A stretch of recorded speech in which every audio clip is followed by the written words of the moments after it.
The Russian state spreads across 2 continents, uniting Europe and Asia. When Kamchatka is lit with the rising sun and its rays play gleefully on the waters of the Pacific, Kaliningrad is already wrapped in twilight with the sun sinking behind the waterline of the Baltic Sea.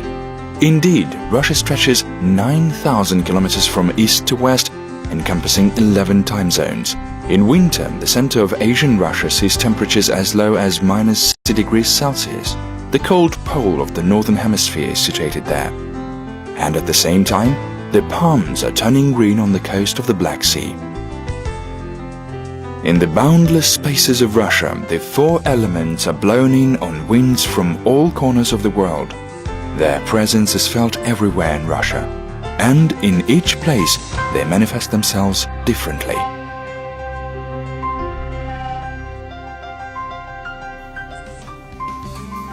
The element of earth shows itself in the rich variety of Russian landscapes. At the northern peak of the earth, the tundra is measured by the pace of the deer, and summer is perceived as the lifespan of the richly colored polar flowers. Winter is a time of darkness when the entire tundra is shrouded in the long polar night. When the sun rises again, the indigenous peoples of the Russian north celebrate the holiday of the deer that brings the sun back to the people on its antlers. Almost half of Russia is covered with either light, mixed or thick taiga forests. Not only are they Russia's national wealth, but also an inviolable heritage of mankind. They are a source of oxygen, the lungs of the planet. Earth's northern hemisphere breathes with the air of the Russian taiga. The steppe is Russia's warm hands that bring new life every spring. Yet the wealth of the steppe is harvested by the hard labor of the people standing firm on the land that was once made home by their ancestors.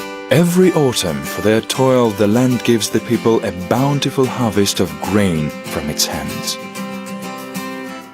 The highest mountain of Russia is Elbrus, which tests man's sporting spirit. There are, of course, other mountains that are not that high, and some are even barely visible, but they are the key to another element, the element of fire, warmth, power. The ore ferrous and non-ferrous metals, precious minerals of Russia, comprise 30% of the world's prospective mineral resources. This is Russia's internal might, which is exported to many countries of the world. The element of fire is hidden deep underground. In the form of oil and gas, it's being extracted in Russia not only for its own needs. Our country supplies its neighbors near and far with power resources.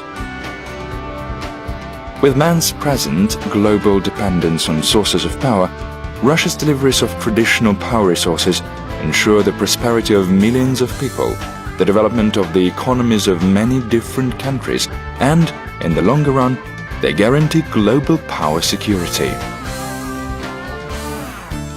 The element of water heaves rivers across Russian plains, spins turbines, waters soil, carries vessels on waves. Russia's sea borders comprise 38,000 kilometers of coastline on 4 sides, with exits to 3 oceans. If you sum up the length of all Russian rivers, you'll get a river running for 2.5 million kilometers. And out of its numerous lakes, the universally important Baikal takes the first place. It holds 1/5 of the globe's freshwater supplies. The lakes and rivers of Russia regulate climate, carry vessels, give people work. The bright sky of Russia is reflected in them. The element of air is flight. Just like in any corner of the world, people in Russia dreamed of flying. They did their best to acquire wings. They learned how to fearlessly glide in the air. And soon they were already flying into orbit, opening the path into space for all those who later followed them. Conquering the air, acquiring the power of fire, building a life on the earth, controlling the wealth of water supplies, manifest another inherent element of Russia. And it was born from this earth.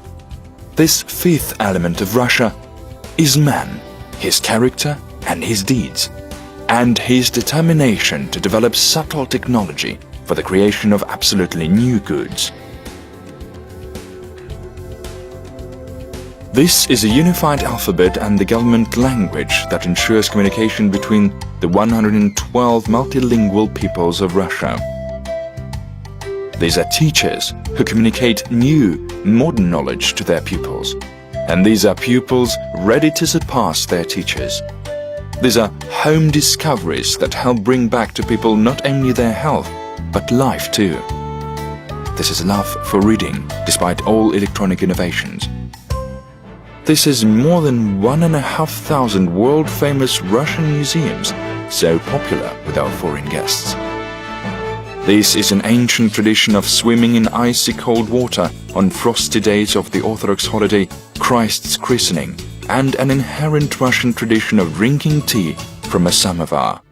The element of the Russian character is all about giving your life to art in all its manifestations.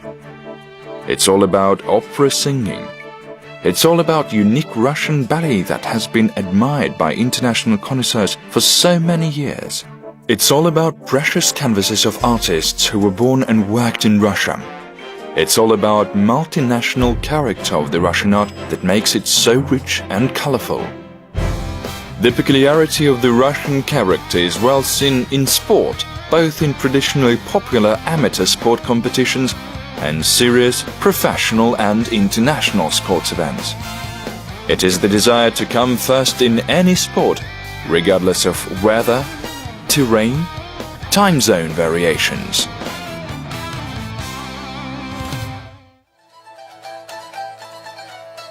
It is holidays, always so different in Russia, yet every single one of them shows off our national temperament. Our joy when a long-awaited spring comes, or when the harvest has been gathered. It is the happiness of the newlyweds on their wedding day. It's pride when the first baby is born into a new family. It's a great tradition to mark a couple's golden wedding anniversary, age-long life of cities, or even the launch of a new vessel.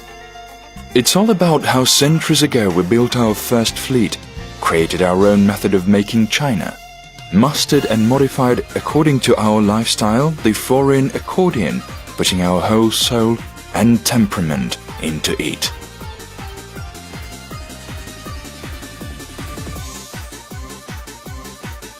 It is the folk crafts of Russia, a unique phenomenon for our time. It's a ceaselessly working potter's wheel, Rostov trays, fancy handmade wood and bone carvings. Everything that is produced by hand in the era of machines.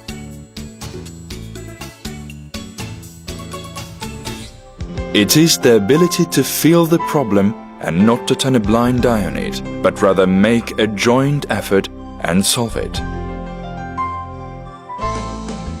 These traits of the Russian character manifest themselves in national programs of education, medical services for the nation, the development of science and technology, programs aimed at providing Russians with comfortable and modern houses.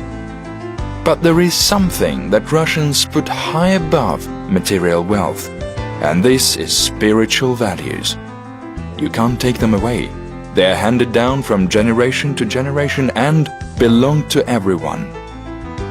It is love for the land of one's forefathers, empathy and openness, ability to tolerantly endure tribulations, hoping for the better. It is the nation's awareness of the country's glorious past, which serves for Russians as the basis on which they build their future.